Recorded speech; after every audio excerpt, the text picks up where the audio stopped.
आजची मुलं ही उद्याची सुजाण आणि जबाबदार नागरिक आहेत। या मुलांची काळजी घेणं हा आमच्या कर्तव्याचा भाग आहे।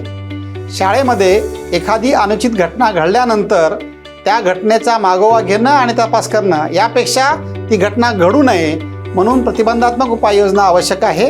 आणि या उपाययोजनाचा भाग म्हणून 36 शाळांमध्ये CCTV कॅमेराचं नेटवर्क आणि या नेटवर्कचं लाईव्ह नियंत्रण हे शाळा नियंत्रण कक्ष ही उपाययोजना घेऊन आम्ही आलोय। या ठिकाणी आम्ही शाळा सुरक्षा पथकाची निर्मिती केलेली आहे।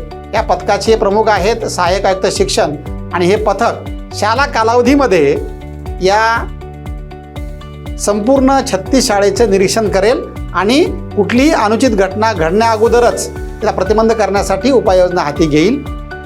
अशाच प्रकारच्या उपाययोजना खाजगी शाळांमध्ये करण्यासाठीचा आमचा प्रयत्न आहे।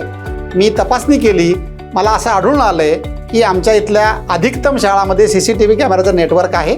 आता हे या नियंत्रण कक्षाशी जोडण्यासाठी म्हणून त्याची फायनान्शियल फिजिबिलिटी आणि खर्च यावर आमचं काम चालू आहे। या माध्यमातून मी एवढंच सांगतो की मुलं सुरक्षित कशी राहतील हा आमचा प्रयत्न आहे आणि आमच्या प्रयत्नाला दाद दिली या राज्याचे मुख्यमंत्री आमदार एकनाथ शिंदे साहेबांनी आणि त्यांनी ह्या उपक्रमाचं उद्घाटन करण्याचं मान्य केलं आहे।